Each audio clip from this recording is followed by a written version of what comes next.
High friends, welcome to Vidya's fun and food. आणि आज आपण बघणार आहोत वाइल्ड मशरूमची भाजी। हे आहेत वाइल्ड मशरूम। हे फक्त पावसाळा सुरू झाल्यावरच अवेलेबल होतात। ह्या मशरूम्स जंगलात किंवा शेतातील वारूड किंवा बीड असलेल्या ठिकाणीच उगवतात। तर ह्या अतिशय रेअर असतात। फक्त पाऊस पडल्यावरच हे खायला मिळतात आणि हे पूर्णपणे ऑर्गॅनिक असतात, पौष्टिक असतात। आर्टिफिशियली ज्या उगवलेल्या बटन मशरूम्स असतात त्यापेक्षा ह्या अतिशय टेस्टी लागतात। ह्या गडचिरोलीच्या जंगलात भरपूर प्रमाणात पाहायला मिळतात। मोठ्या शहरांमध्ये ह्या उपलब्ध होऊ शकत नाहीत आणि ही एक रानभाजी आहे। तर ह्या भाजीचा आस्वाद फक्त गावाकडची माणसं किंवा छोट्या शहरातील लोकच घेऊ शकतात।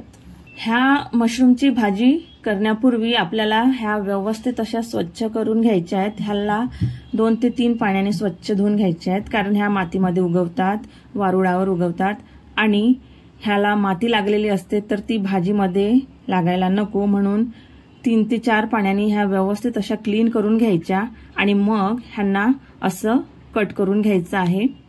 तुम्ही पाहू शकता ह्याच्या डोक्यासहित आपण त्याच्या दांडीसोबत अशा तऱ्हेने व्यवस्थित कट करून घेत आहोत। ही एक व्हेज भाजी असली तरी शिजल्यावर नॉनव्हेज सारखीच टेस्टी लागते। यात फार काही मसाले टाकण्याची गरज नाही। लसूण जिरा ठेचून घेऊन त्याची फोडणी घातली तरी बेस्ट। सोबत कांदे, टोमॅटो, कोथिंबीर आणि लाल मिर्च पावडर म्हणजेच तिखट, मीठ, हळद, गरम मसाला हे साहित्य वापरले तरी मस्त अशी भाजी आपल्याला तयार मिळते। आता आपण एका कढईमध्ये तेल तापवून घेणार आहोत। त्यानंतर लसूण, कांदा, जिरा, मोहरी ह्याची फोडणी घालणार आहोत। कांदा लसूण हलकसं ब्राऊन झाल्यानंतर त्यात आपल्याला टोमॅटोज घालून ते सुद्धा व्यवस्थित मऊसर होईपर्यंत शिजवून घ्यायचे आहेत। तर आता आपण टोमॅटो ऍड करून घेणार आहोत। टोमॅटो बरोबरच आपल्याला थोडासा कोथिंबीर वापरायचा आहे। कोथिंबीर ह्या फोडणीमध्ये व्यवस्थित शिजला की त्याचा फ्लेवर मस्त असा पसरतो।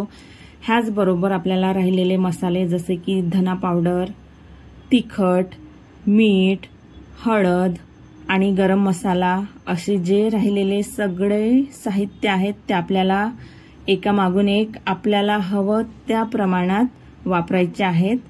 तर अशा तऱ्हेने मी येथे गरम मसाला, तिखट, मीठ, हळद हे सगळं टाकून ते व्यवस्थित असं फिरवून घेते आहे आणि ते करपू नये म्हणून थोडासा पाणी सुद्धा ऍड करून घेतलं आहे। हे थोडा वेळ राहिल्यानंतर ह्याच्यामध्ये मग आपण मशरूमचे काप ऍड करणार आहोत आणि ते व्यवस्थित असे शिजवून घेणार आहोत। अशा प्रकारे तयार झालेल्या ग्रेव्हीमध्ये आपल्याला कट करून घेतलेले सर्व मशरूम्स आपल्याला अशा प्रकारे टाकायचे आहेत आणि ते व्यवस्थित मिक्स करून घेऊन झाकण ठेवून शिजवून घ्यायचे आहेत। ही भाजी करताना फार काही पाणी घालायची गरज नाही, कारण झाकण ठेवल्यानंतर ह्या भाजीला पाणी सुटतं, कारण ह्या मशरूम मध्ये ऑलरेडी बऱ्याच प्रमाणात पाणी असतं। आपण पाहू शकतो झाकण ठेवल्यानंतर अशा तऱ्हेने पाणी सुटलं आहे। गरजेनुसार आपण पाणी ऍड करू शकतो, अदरवाईज त्याच पाण्यात जर का आपण भाजी शिजू दिली तरी सुद्धा ही भाजी फार छान लागते। जर आपल्याला हलकासा रसा हवा असेल तर आपण नक्कीच पाणी ह्याच्यात वापरू शकता, पण रशाची काही गरज नाही। अशा प्रकारे आपण सुकी भाजी ठेवू शकतो आणि ही भाजी मस्त अशी शिजून तयार आहे। त्याला आपण कोथिंबीर घालून मस्त असं गार्निश करून घेतलेलं आहे आणि ही दिसायला खूप छान दिसते, तुम्ही पाहू शकता। तर ही भाजी अतिशय टेस्टी, जशी दिसायला दिसते तशीच ही टेस्टी सुद्धा आहे। ही भाजी आपण भातासोबत, चपाती बरोबर किंवा भाकरीसोबत सुद्धा खाऊ शकतो। नुसतीच भाजी खायला सुद्धा ही फार टेस्टी लागते आणि सोबत साध्या वरणाची जोड असेल तर जेवणाला फार मजा येते। तर फ्रेंड्स, कसा वाटला हा व्हिडिओ आणि ही रेसिपी कशी वाटली? आवडली असेल तर नक्की लाईक करा। माझ्या विद्याज फन अँड फूड ह्या यूट्यूब चॅनलला सबस्क्राईब करा आणि तुमच्या मित्रमैत्रिणींमध्ये हा व्हिडिओ नक्की शेअर करा।